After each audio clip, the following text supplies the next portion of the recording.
에스겔 22장 23절에서 31절. 원래 골로새서 2장 마지막을 놓고 좀 계속 기도하면서 그 말씀도 좀 준비를 했는데, 마지막으로 좀 이 말씀을 통해서 이 시대적인 상황과 우리 각자의 이 시대 안에서의 부르심, 역할들을 한 번 더 우리 본 예배, 이 금요 예배 식구들과 나눴으면 좋겠다라고 하는 마음의 부담이 있어서 이 말씀을 결국은 정해서 준비했습니다. 근데 우리 기도하는 가운데 하나님이 거기에 대한 확증을 좀 주셨어요. 오늘 이 말씀을 통해서 이 시대를 살고 있는 우리에게 주시는 하나님의 음성을 함께 듣기를 원합니다. 에스겔서 22장 23절에서부터 31절 말씀, 우리 한 목소리로 같이 읽겠습니다. 시작. 여호와의 말씀이 내게 임하여 이르시되, 인자야, 너는 그에게 이르기를, 너는 정결함을 얻지 못한 땅이요 진노의 날에 비를 얻지 못한 땅이다 하라. 그 가운데에서 선지자들의 반역함이 우는 사자가 음식물을 움킨 같았도다. 그들이 사람의 영혼을 삼켰으며 재산과 보물을 탈취하며 과부를 그 가운데 많게 하였으며, 그 제사장들은 내 율법을 범하였으며 나의 성물을 더럽혔으며 거룩함과 속된 것을 구별하지 아니하였으며 부정함과 정한 것을 사람이 구별하게 하지 아니하였으며 그의 눈을 가리어 나의 안식일을 보지 아니하였으므로 내가 그들 가운데서 더럽힘을 받았느니라.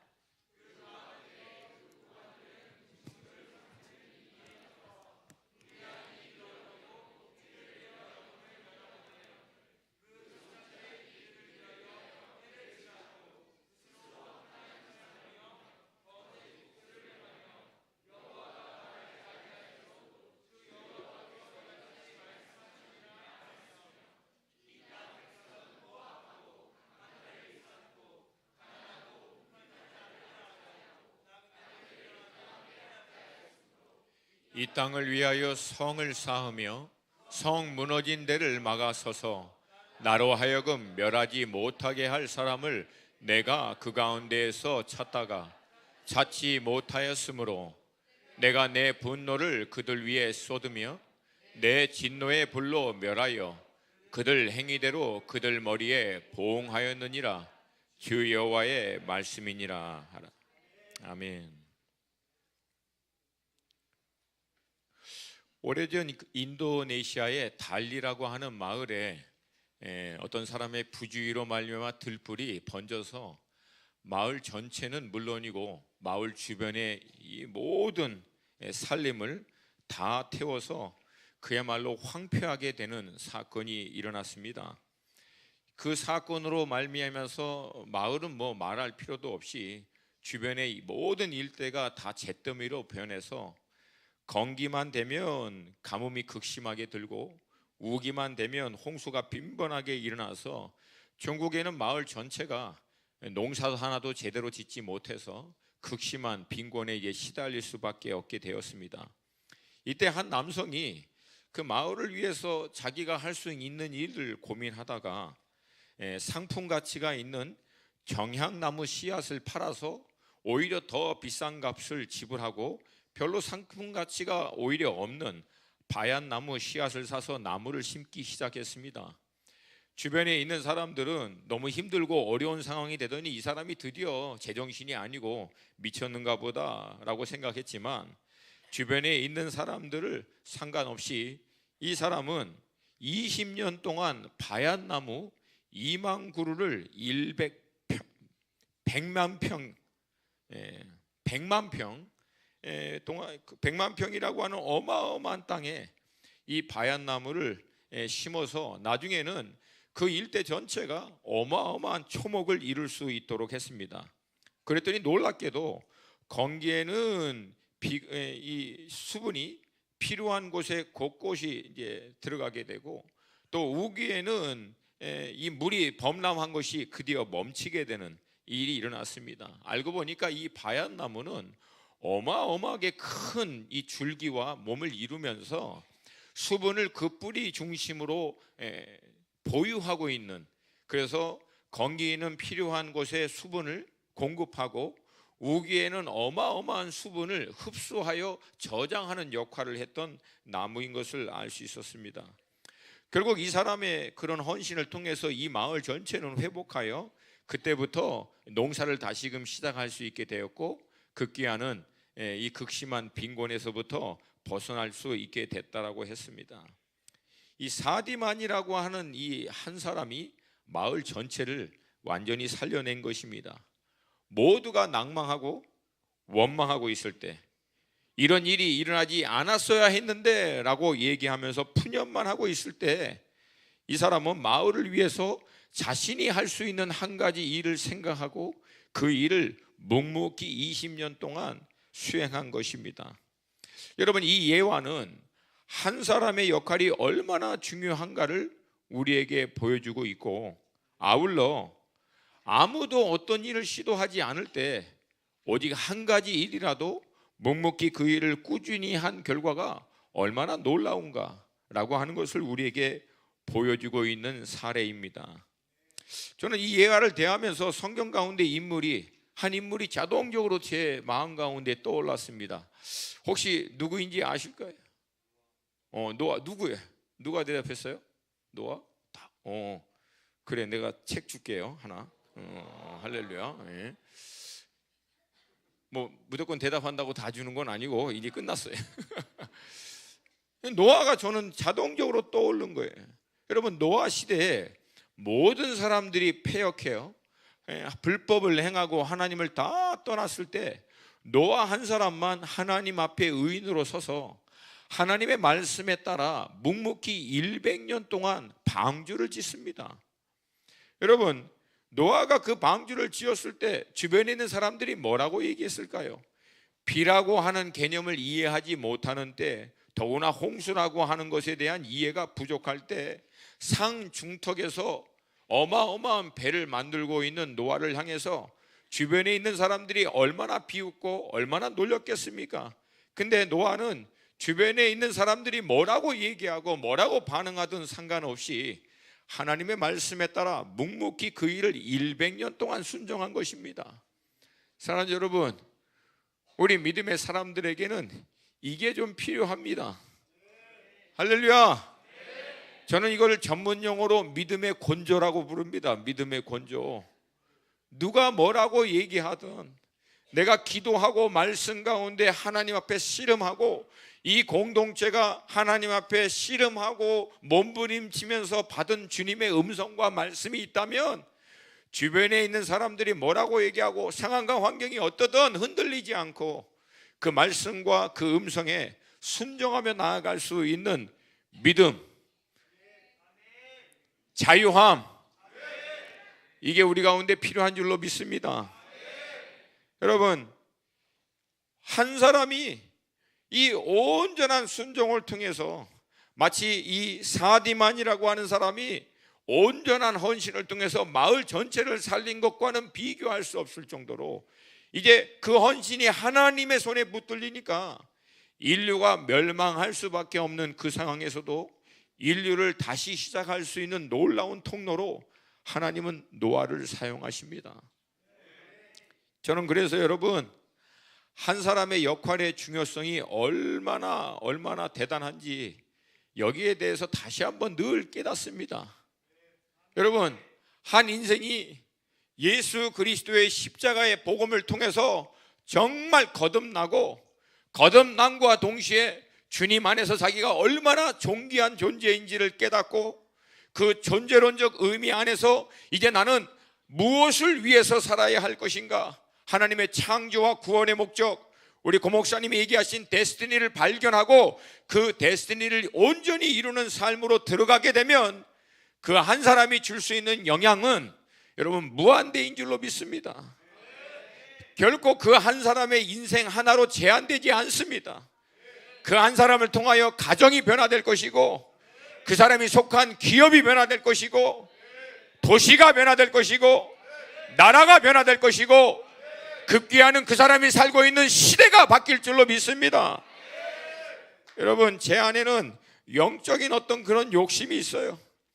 노아가 그때 하나님 앞에 온전한 자로 은혜 입은 자로 섰더니 노아 한 사람을 통해서 하나님이 시대를 바꿨다면 나 한 사람을 통해서 하나님이 가정을 변화시키고 시대도 변화시킬 수 있다. 이게 믿음입니다. 이게 믿음입니다. 내가 열심히 해서 노력하고 몸부림치면 할 수 있겠거니 생각하는 것을 하는 것을 믿음이라고 얘기하는 것이 아니라 나는 도저히 꿈꿀 수도 없고 상상할 수도 없지만 나의 믿음을 통해서 하나님은 이 시대 가운데서도 놀라운 제한받지 않는 하나님의 일을 행할 수 있다. 믿고 그 믿음을 바라보고 순종하는 것이 곧 믿음인 줄로 믿습니다. 이 믿음이 우리 가운데 충만할 수 있기를 주님의 이름으로 축복합니다. 오늘 본문은 하나님께서 스스로 이 한 사람의 역할이 얼마나 중요한지를 직접적으로 하나님이 언급하신 말씀입니다. 이 에스겔 말씀을 우리 끼니를 통해서 오랜 동안 묵상했지만 다시 한번 이 말씀의 배경을 나누길 원합니다. 이스라엘은 첫 번째 왕 사울을 건너 다윗과 솔로몬에 이르기까지 통일 왕국을 이루면서 이스라엘 역사 가운데 가장 강대한 나라를 이룹니다.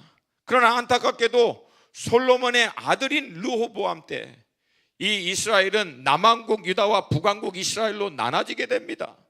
그러나 북왕국 이스라엘의 첫 번째 왕인 여로보암에서부터 마지막 왕인 호세아까지 모두가 하나님을 떠나 패역한 왕이 되어 불법을 행하다가 결국은 아시리아에 의해서 722년에 멸망을 당합니다. 아시리아는 그렇게 북방을 중심으로 어마어마한 강대국을 이루었지만 자기 밑에 있는 속국인, 무너졌던 바벨론의 옛 터의 속국인 신흥 바벨론이 갑자기 일어나면서 아시리아도 한순간에 무너지게 됩니다. 여러분, 나라의 흥망성쇠는 뭐 정치를 잘하고 외교를 잘해서가 아니라 하나님의 손안에 있는 줄로 믿습니다. 하나님의 손안에 있는 줄로 믿습니다. 그 민족이 하나님의 경륜 안에 아직 하나님의 계획 가운데 아직 쓰임받을 목적과 이유가 있다면 하나님이 붙들어 줄 것이고, 아니면 어떤 나라 어떤 민족도, 로마도 그 어마어마한 알렉산더의 헬라 제국 같은 나라도 한순간에 무너질 수밖에 없다라고 하는 거예요. 여러분, 우리나라는 불행하게도 오랜 역사 가운데 어마어마하게 큰 강대국 사이에 늘 껴 있습니다. 여러분, 전 세계 200개가 넘는 나라 가운데 우리가 10번째, 11번째 하는데도 빚을 못 내는 이유가 진짜 센 사람들이 양쪽에 있기 때문에 그 양쪽이. 그럼에도 불구하고 여러분, 한국 역사를 배우면 맨날 깨지고 터지고 얻어맞고 침략당하고. 여러분, 근데 기적이 뭔지 아세요? 그렇게 두들겨 맞았는데도 아직도 살아있어, 이 나라가. 그럼에도 불구하고 이 나라가 아직도 존재하고 있다라고 하는 거예요. 이건 여러분 기적입니다. 이건 기적이에요, 여러분. 그 이유는 이 민족과 이 나라를 향한 하나님의 계획이 아직도 있다라고 믿는 거예요. 할렐루야, 할렐루야. 저는 하나님께서 이 민족을 통해서 놀라운 일을 행하실 줄로 믿습니다. 결국 여러분, 아시리아는 신흥 바벨론에 의해서 그냥 한순간에 몰락해버립니다. 바벨론은 그렇게 아시리아를 치고 난 다음에 여세를 몰아서 남아있는 남왕국 유다를 605년에 쳐서 1차로 다니엘과 함께 모든 왕족과 귀족, 그러니까 쓸만한 사람들은 다 데리고 가버린 거예요, 포로로.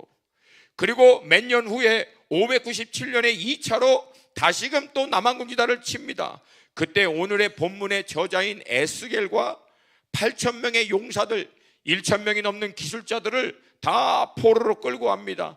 그렇게 끌고 간 다음에 남왕국 유다에 남아있는 사람은 정말 별 볼 일 없는 사람만 남아놓은 거예요.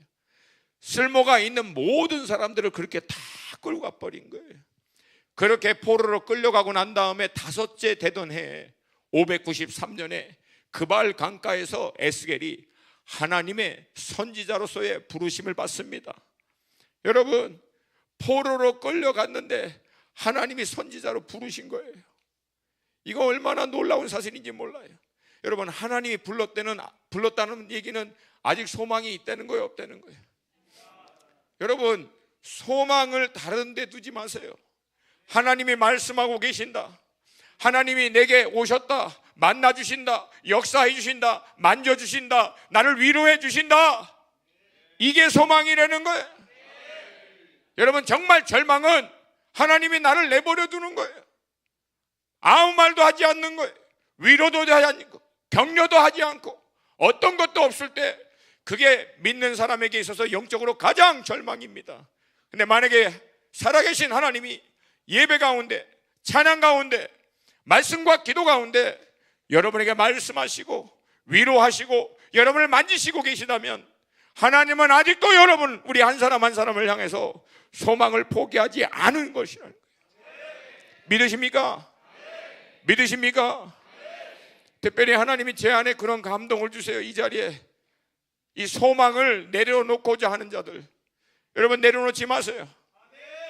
여러분 이 자리에 나와 있는 게 여전히 하나님이 여러분을 향해서 소망을 갖고 계시다는 뜻이에요. 좌우에 계신 분하고 선포하시겠습니다. 하나님은 당신에게 소망을 두고 계십니다.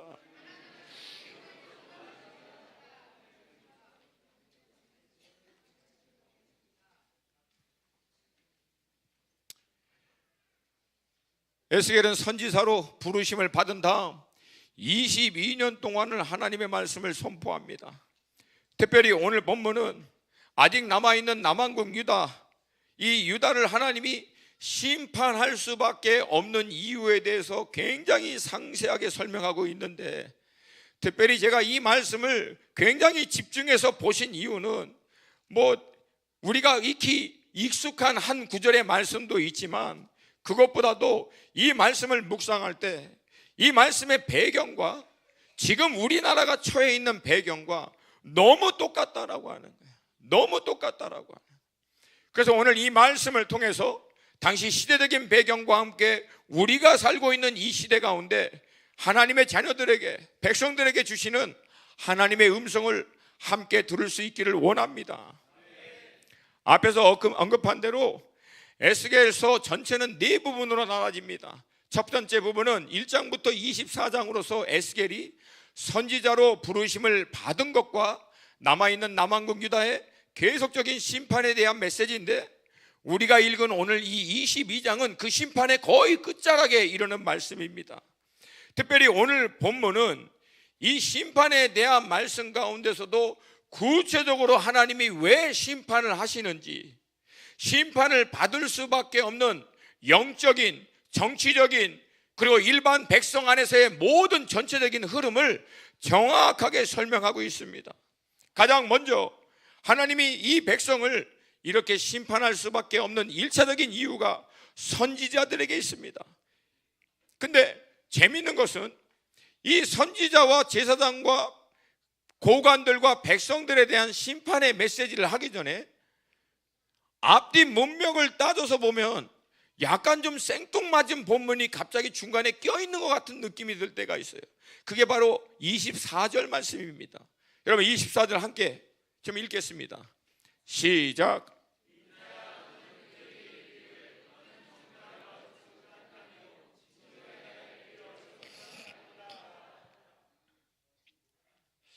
사람이 죄를 지어서 하나님이 그 패역함으로 말미암아 심판할 수밖에 없는 것들을 쭉 얘기하다가 갑자기 땅을 향해서 마치 저주받은 땅처럼 하나님이 선포합니다.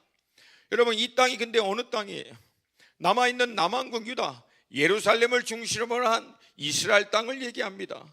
근데 이 동일한 땅에 대해서 신명기는 전혀 다른 말씀을 합니다. 신명기 말씀 같이 한번 좀 보겠습니다. 26장 8절과 9절 말씀 시작.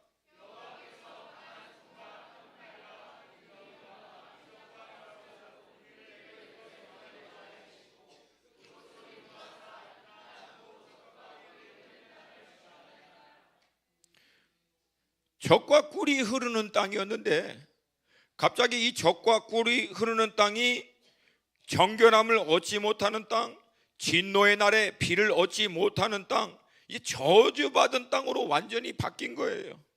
여러분 땅이 왜 갑자기 이렇게 바뀌었습니까? 땅은 원래 똑같은 땅인데 무엇으로 말미암아 젖과 꿀이 흐르는 땅이 비도 얻지 못하는, 정결함도 얻지, 회복이 안 된다는 거예요.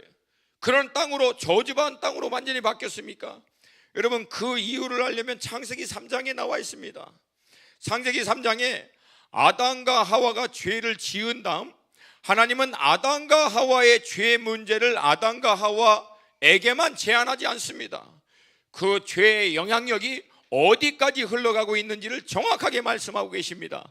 우리 17절부터 19절 같이 읽습니다. 시작. 아담에게 이르시되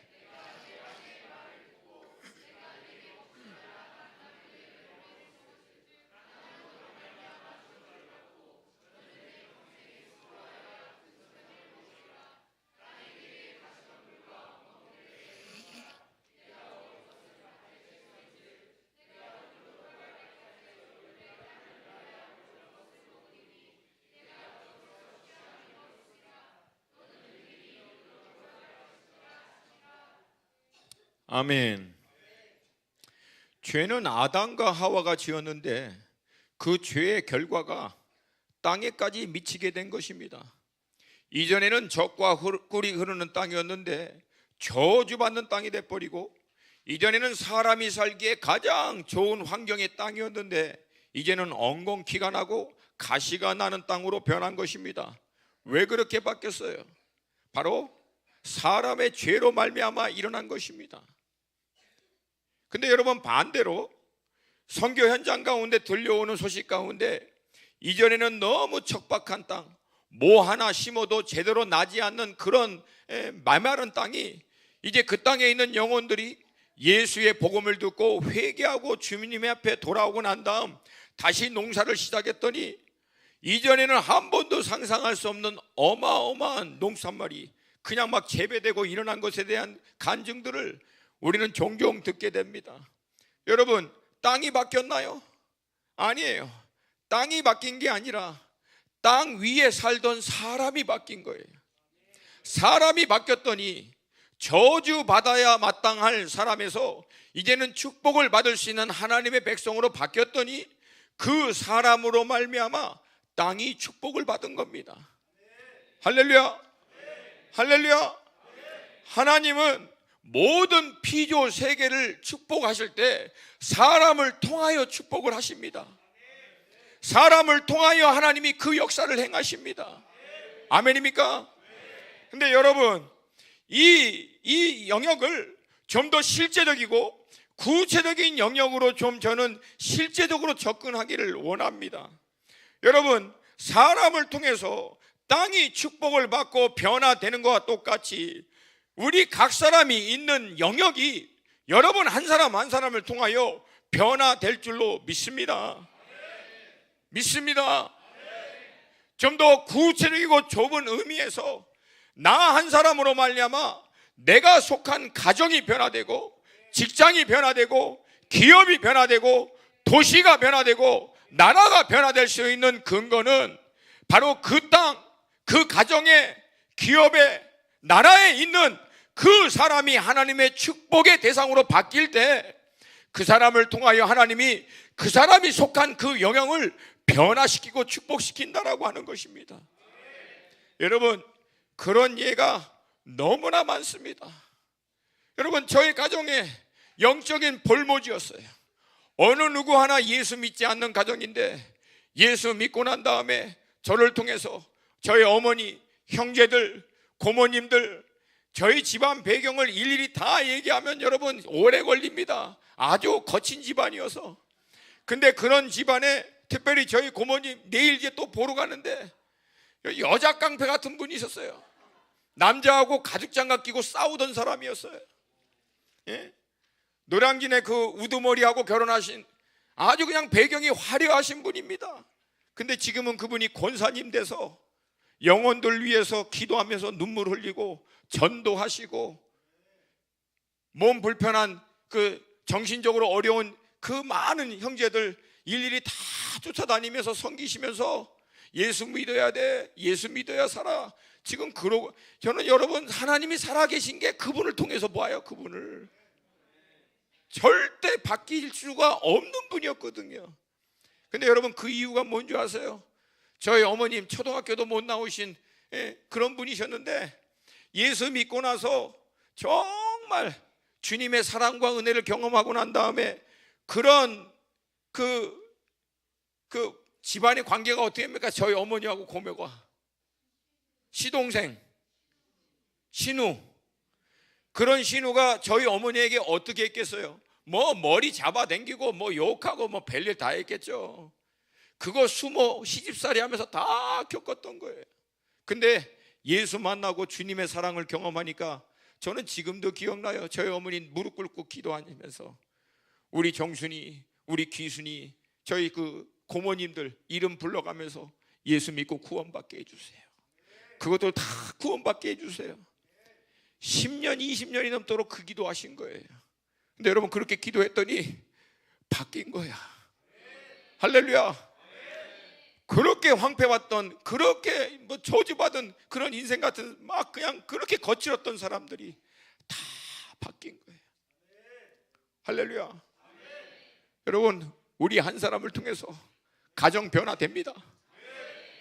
직장 변화됩니다. 이 민족 변화됩니다. 시대도 변화됩니다. 할렐루야. 우리 좌우에 계신 분하고 선포하시겠습니다. 당신을 통하여 변화됩니다.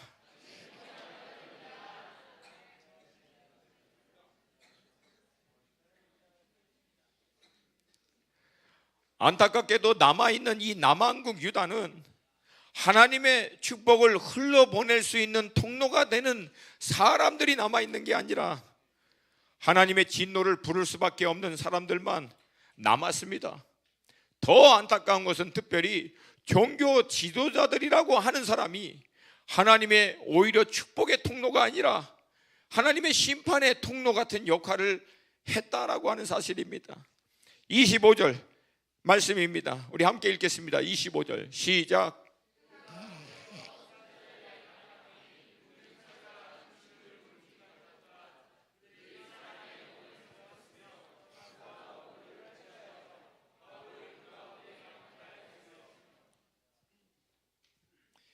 각 시대마다 하나님 앞에 나아가 하나님의 말씀을 받고 그 시대를 살고 있는 백성들에게 하나님의 말씀을 대언하고 선포함으로 하나님의 말씀이 인도하시는 큰 방향으로 인도해야 할 선지자가 하나님의 말씀과 음성에 따라 그 시대에 살고 있는 백성들을 인도하는 것이 아니라 완전히 육적인 사람이 돼서 육의 방향으로 사람들을 인도하고 있는 거예요.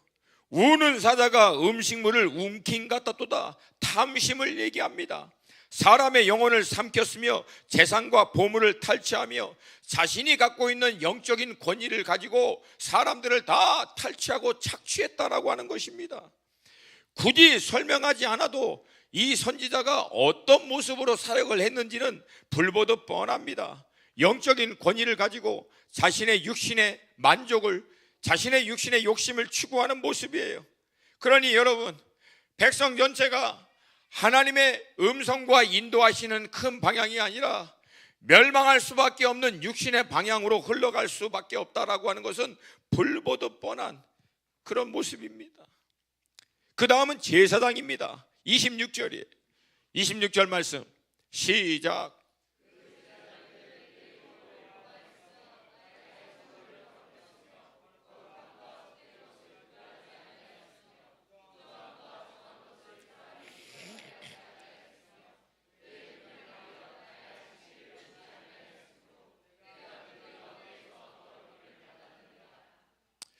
선지자와 제사장의 역할을 가장 쉽게, 명확하진 않지만 가장 보편적으로 쉽게 구분한다면 선지자는 하나님의 말씀을 계시받아 큰 방향으로 그 백성이 나아갈 수 있는 디렉션, 방향성을 제시하고 하나님의 인도하심을 쫓아 나아갈 수 있도록 한다면, 제사장은 백성들이 그 방향으로 잘 쫓아갈 수 있도록 자신을 거룩하게 성별하고 율법의 말씀을 쫓아 구체적으로 그 방향을 실제적인 삶 가운데 쫓아 나아갈 수 있도록 인도하는 사람이라고 볼 수 있습니다.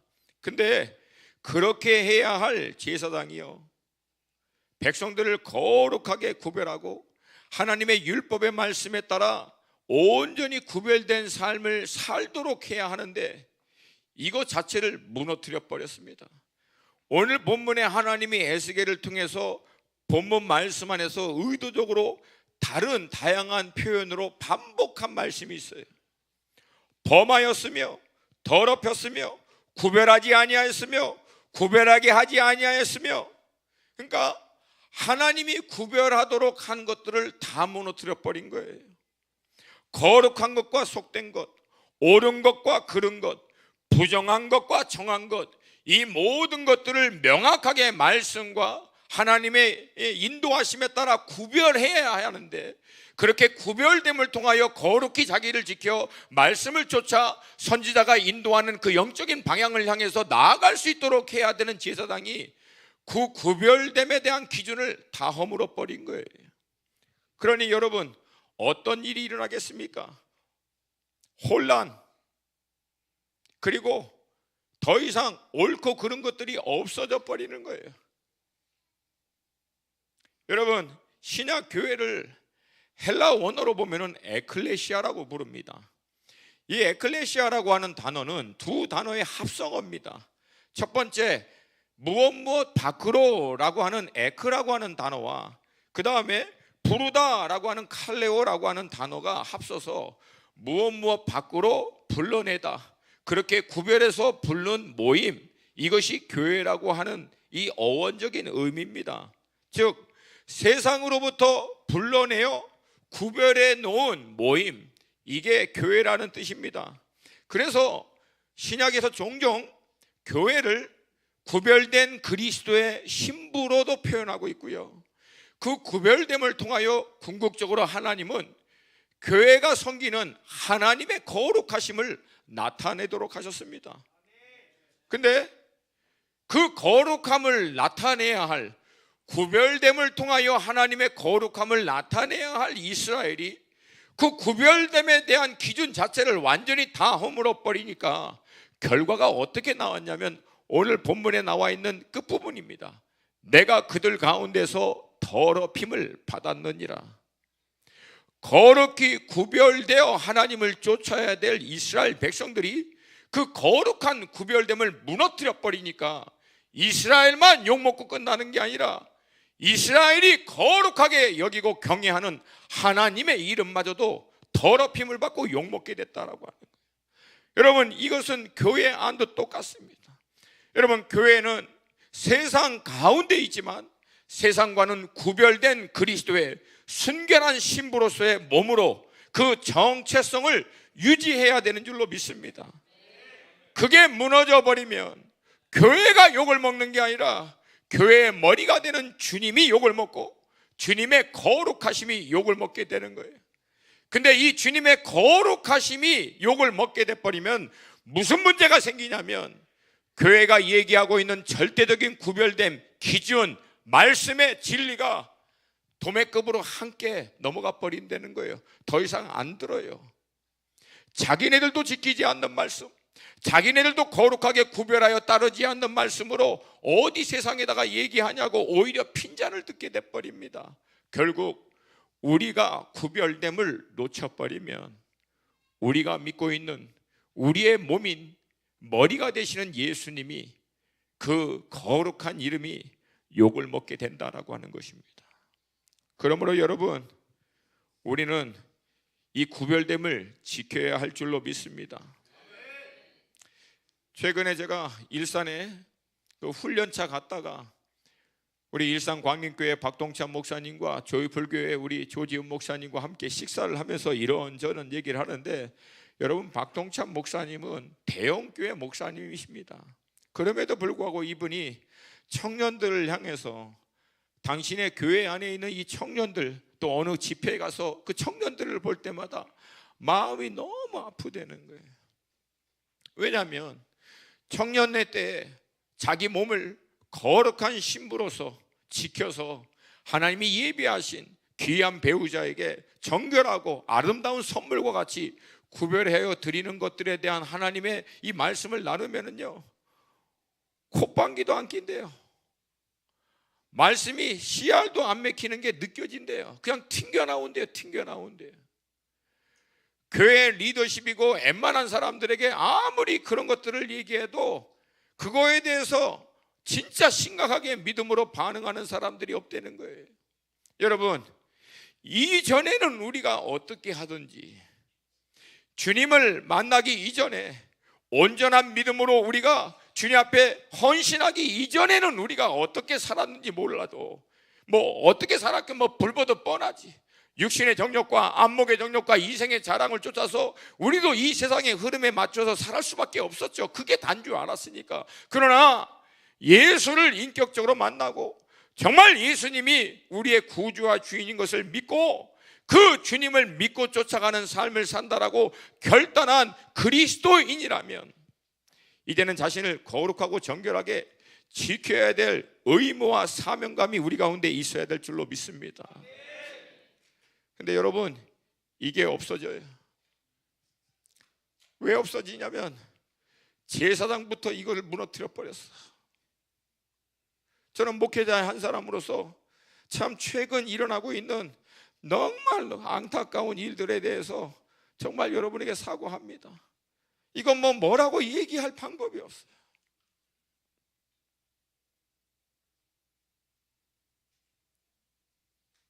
위에서부터 그러니 밑엔들 오죽하겠나라고 할 수밖에 없는 그런 상황이 너무나 도처에 많이 일어나요.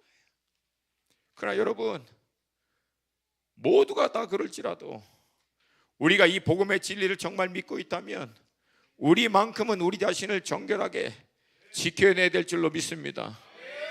남편 된 자, 아내 된 자들은 가정을 지키시고, 우리 형제와 자매는 가정을 이루기 전까지, 이전에는 몰라도 주님을 만난 이후부터는 자신을 정결하게 지켜 그리스도의 귀한 신부와 신랑으로 여러분의 배우자에게 여러분을 준비하여 드릴 수 있기를 주님의 이름으로 축복합니다. 그 다음은 고관들인 정치조사들과 나라의 위정자들입니다. 27절 말씀이에요. 27절 우리 한 목소리로 같이 읽겠습니다. 시작.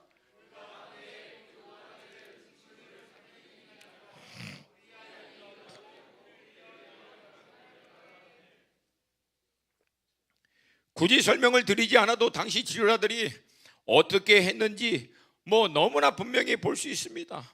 이리같이 힘없고 약한 백성들의 것을 착취하고 뜯어먹는, 오히려 백성을 섬기고 그들을 위해서 헌신해야 할 위정자들이 오히려 백성들을 이용하여 자신의 이익의 도구로 사용한 것이에요. 더 안타까운 것은 그렇게 하는 고관들, 위정자들과 나라의 정치가들을 하나님의 말씀으로 대언하며 회개하도록 해야 하는 역할을 해야 한 영적 지도자가 오히려 그들과 함께 오히려 같이 흘러가고 있다라고 하는 거예요. 그게 28절 말씀입니다. 28절 시작. 그 선지자들이 그들을 위하여 회를 칠하고 스스로 허탄한 이상을 보며 거짓 복수를 행하며 여호와가 말하지 아니하였어도 주 여호와께서 이같이 말씀하시니라. 흔히 말하는 종교와 정치가 결탁하여 악을 행하며 자신들의 이익을 위해서 종교 지도자들은 영권을 사용하고 정치 지도자들은 자신의 권세들을 사용하여 나머지 밑에 있는 모든 백성들을 차치하는 거예요. 여러분, 나라가 이쯤 되니까 나머지 백성들은 어떻겠습니까? 나머지 백성들은 불보듯 뻔한 거예요. 그게 29절 말씀입니다. 29절 우리 같이 29절 보겠습니다. 시작.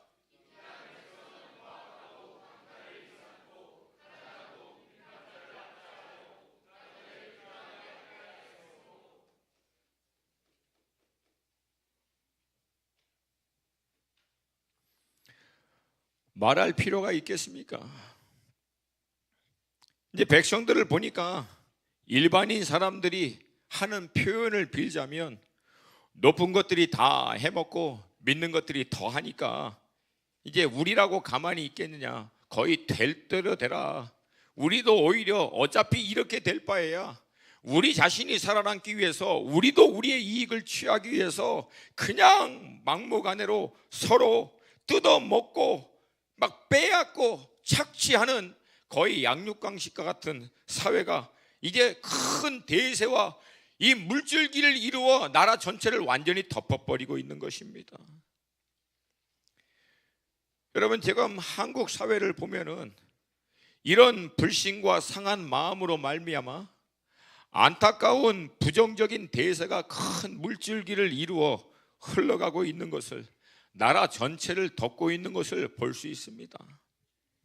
그러나 여러분, 우리가 대하고 있는 이 당시나 그리고 앞에 언급했던 노아의 시대나 항상 여러분 대세는 늘 하나님을 대적하는 때가 많았습니다. 노아가 살고 있는 그때에도 모두가 하나님을 떠나서 생각과 행하는 모든 것들이 하나님 앞에 패역한 그때에 그 어마어마한 대세의 흐름 가운데서도 여러분, 그러나 노아는 하나님께 은혜를 입은 자로, 당대의 완전한 자로, 하나님 앞에 의인으로 섰기 때문에 하나님은 이 노아를 통해서 그 시대의 대세를 바꿔버립니다. 그 시대의 물줄기를 바꿨어요. 사랑하는 여러분, 모두가 악을 이루고 있는 이때, 모두가 다 그렇게 행하고 있는 이때, 여러분, 우리는 두 가지 선택을 해야 합니다. 마치 죽은 물고기가 큰 물줄기의 흐름에 휩쓸려 결국은 떠내려 가던가, 아니면 살아있는 물고기가 돼서 그 대세의 물줄기를 거슬러 하나님의 의의 진리의 말씀을 쫓는 자들로 살아남기 위해서 몸부림치던가. 여러분, 우리는 이 둘 중에 하나를 해야 할 줄로 믿습니다. 그러나 여러분, 노아 한 사람 한 사람이, 각 시대마다 그런 하나님의 사람들이 그 대세를 거슬렸던 믿음의 싸움을 싸웠기 때문에 기독교는 존재했고요, 교회는 살아남았다라고 하는 거예요. 여러분, 하나님이 진짜 이 땅을 심판할 수밖에 없는 이유는 모든 사람들이 대세를 이루어 악을 행했기 때문에 심판하는 것이 아니라 그 대세의 흐름 가운데 서서 하나님의 심판을 막을 수 있는 한 사람이 없기 때문에 결국은 하나님이 심판하셨다고 얘기합니다. 그게 30절과 31절이에요. 30절과 31절 말씀 같이 보겠습니다. 시작. 이 땅을 위하여 성을 쌓으며 성 무너진 데를 막아서서 나로 하여금 멸하지 못하게 할 사람을 내가 그 가운데서 찾다가 찾지 못하였으므로 내가 내 분노를 그들 위해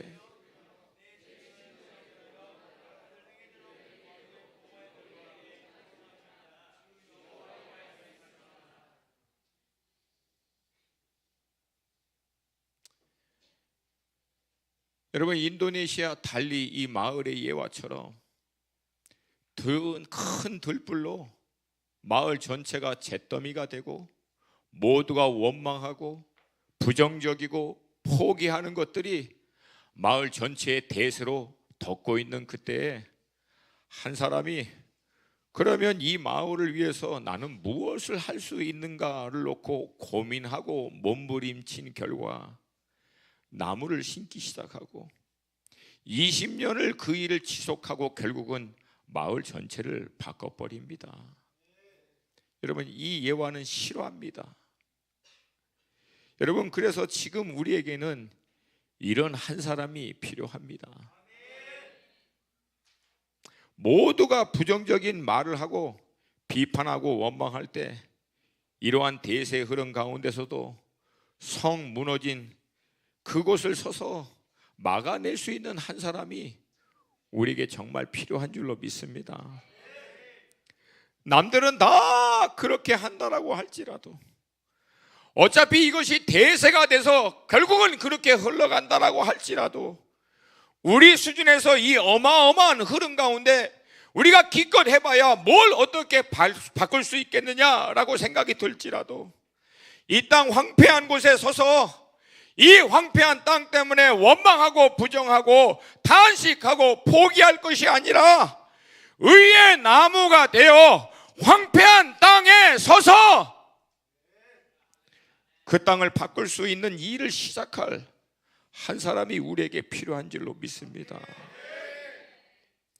지금은 우리가 초라하고 다 휩쓸고 어차피 그렇게 그 방향으로 흘러가는 것처럼 보이고, 아무리 우리가 애를 써도 이 대세를 바꿀 수 없다라고 보일지라도, 여러분, 성경은 그 작은 겨자씨 하나를 통해서 하나님은 결국은 하나님의 나라를 이룰 것이고, 다 잘리고 문둥거리만 남아있는 그루터기를 통해서도 하나님은 새로운 하나님의 의의 나무를 세울 수 있는 분이라고 성경이 말씀하시고 있기 때문에,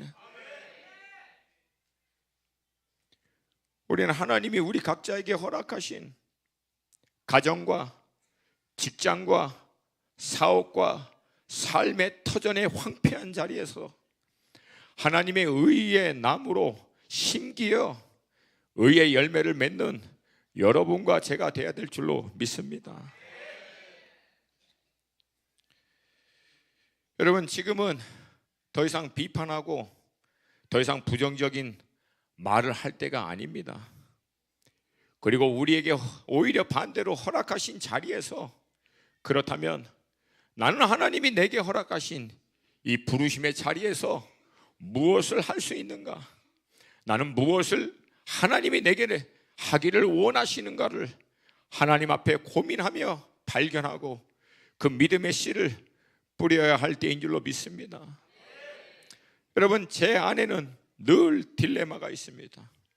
그 딜레마는 하나님이 제 안에, 제 마음 가운데 주신 비전과 그 부르심은 늘 제가 도저히 생각할 수 없는 크고 놀라운 아시아에 하나님의 군대가 일어나고, 중동 안에서도 하나님의 놀라운 군대들이 일어나고, 열방을 향해 나아가서 하나님의 복음의 말씀을 증거하는 수백 수천 수만의 젊은 영혼들이 중국과 한국과 아시아에서, 또 중동 안에서도 남아있는 모든 민족과 족속과 방언에까지 즐거이 헌신하는 새벽 이슬과 같은 청년들이 일어나는 것을 꿈꾸고 헌신하는데, 실상 하나님이 제게 허락하신 자리에서 제가 감당하는 것은 그냥 상심한 영혼 하나 격려하고 세우고, 이번에 일본 갔을 때도 오사카에 평신도 리더 한 사람이 개척하여 세웠던 교회 막 성장하려고 하니까 또 풍파 가운데 휩쓸려서 휘청거리고 있는 교회 가서 위로하고 같이 먹으면서 대접하며 섬기면서 잘할 수 있다고, 하나님이 역사하신다고, 믿음으로 포기하지 말라고, 동경에 가서 선교사 한 가정 18년 동안 알고 지냈던 그 부녀 아버지와 그 딸, 믿음 가운데 늘 휘청거리고 있지만 다시 가서 몸은 피곤하지만 1시간 넘게 걸려서 거기까지 가서, 비록 그냥 많은 말은 아니지만 단 10분 15분 짧은 말을 나누고 함께 기도하면서 하나님이 당신을 일본 땅에 믿음의 귀한 씨앗으로 사용하실 거라고 위로하고 격려하고, 중동에 가서는 이건 뭐 수백 수천이 일어나도 현찰판에, 열정적으로 부르짖으며 일어나도 현찰판에 기도하다가 순교할 것 같은 그런 마음을 갖고 있는 사람들 대상으로 어떻게 하든지 이 사람이 그리스도의 군사가 돼서 다른 중동의 나라로 선교할 수 있는 것을 위해서 몸부림치는, 여러분, 갖고 있는 비전과 생각은 큰데 실상 실질적인 삶의 자리에서 하나님이 내게 맡겨주신 것은 한 사람, 몇 명, 그래봐야 몇십 명, 이 소수의 사람들일 때 이 엄청난 갭 때문에 늘 딜레마가 있어요. 그러나 여러분, 제가 믿습니다. 나는 순종하고 하나님은 역사하신다는 거예요. 나는 순종하고 하나님은 역사하신다는 거예요. 1명, 2명, 10명, 20명 이것 쫓아다녀서 언제 아시아의 군대가 일어나고 언제 중동과 민족과 나라와 복음이 다 주님 앞에 돌아올 수 있는가? 나는 몰라요. 나는 몰라. 그러나 하나님이 내게 허락하신 것을 순종하면 그 순종의 겨자씨를 통해서 하나님은 의의 큰 나무를 결국은 모든 나라와 민족 가운데 이루실 거라고 하는 믿음이 있다라고 하는 거예요. 아멘입니까? 아멘입니까? 하나님, 내가 우리 직장을 위해서 뭘 할 수 있겠습니까? 하나님, 내가 처한 이 학교에서 뭘 할 수 있겠습니까? 하나님, 내가 살고 있는 이 도시, 지금 이 시대에 이런 내가 뭘 할 수 있겠습니까? 사랑하는 여러분, 그러나 하세요.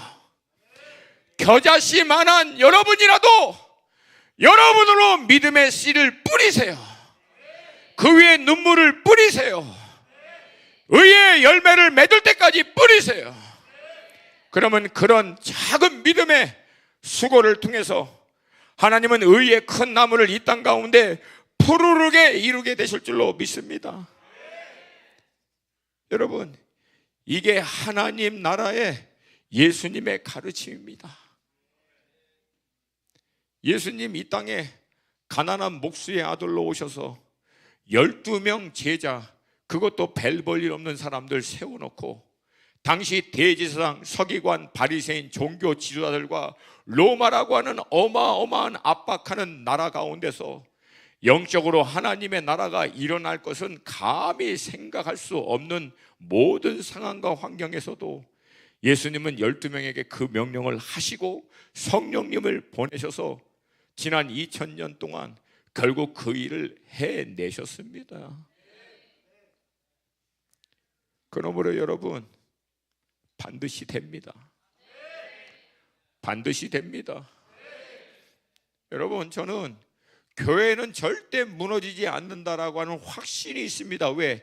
2000년 동안 교회를 무너뜨리려고 했던 공동체, 집단, 나라, 권력은 다 무너졌는데 교회는 아직도 있어요.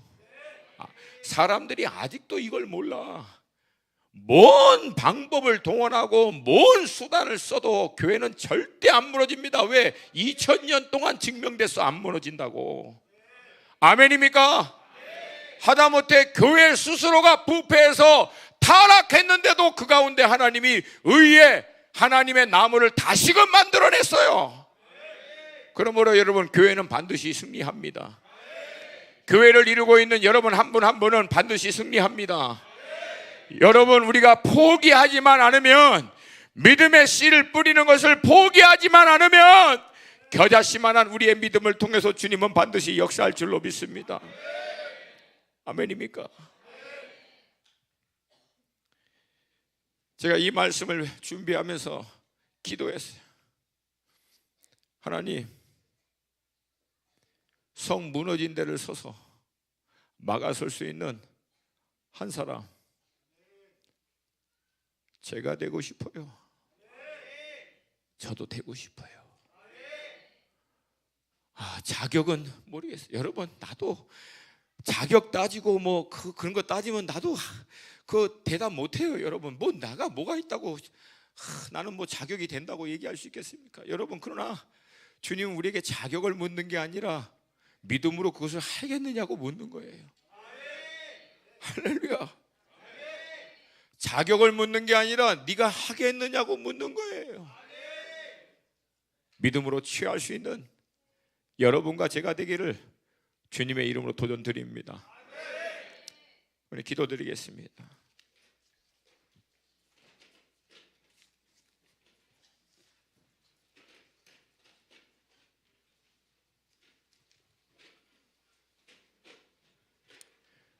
우리 다 함께 좀 자리에서 일어나시겠습니다.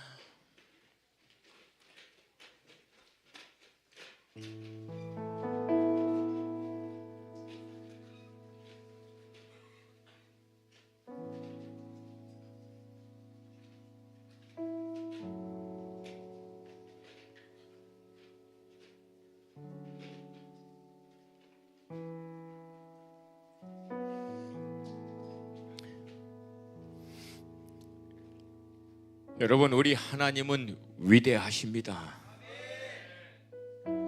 우리 하나님은 멋있으시십니다. 그분에게는 불가능이 없으십니다.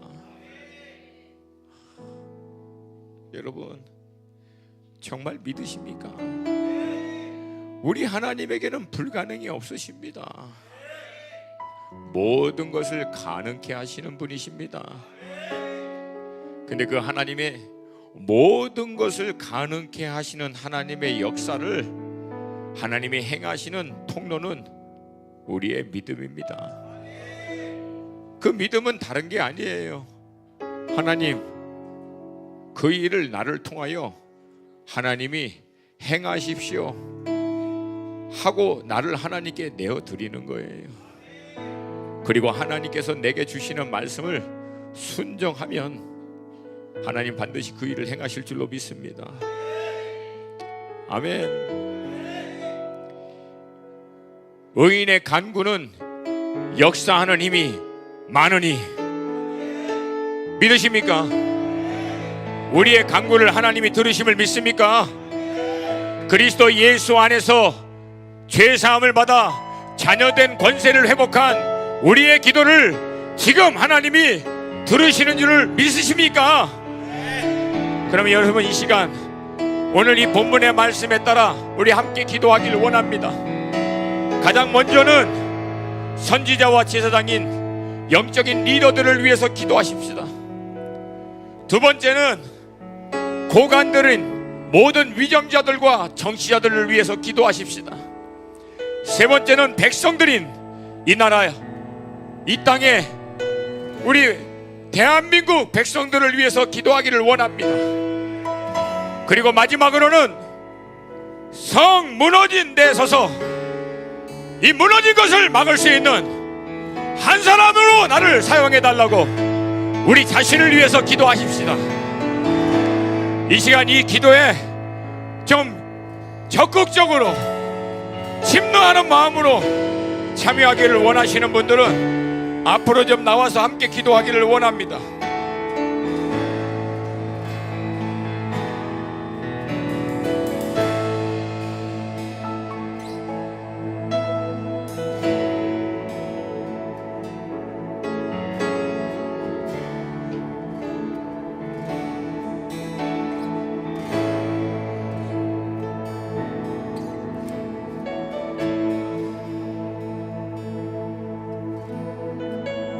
이 시간 우리 가장 먼저 이 나라의 영적인 지도자들을 위해서 기도할 때, 오늘 골로새서 2장 마지막 말씀을 보면은 모든 율법, 모든 안식일, 제사, 규례, 이 뭐 천사 숭배, 이거 다 한마디로 하면 잡다한 것이에요. 이 잡다한 거 다 빼고 머리 대신 예수 그리스도, 머리 대신 예수 그리스도, 머리 대신 예수 그리스도.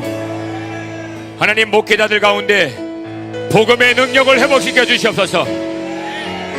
예수 그리스도를 향한 열정이 회복되게 하옵소서. 주님을 향한 거룩한 열정이 회복되게 하여 주시옵소서. 이 모든 영적인 지도자들 가운데 있는 잡다한 모든 것들을 성령의 불로 태워주시고 복음과 주를 향한 열정이 그들을 충만하게 하여 주시옵소서. 잃어버린 영혼들을 향한 주님의 마음으로 충만하게 하여 주시옵소서. 우리 주님의 이름 세 번 부르고 기도합니다. 주여!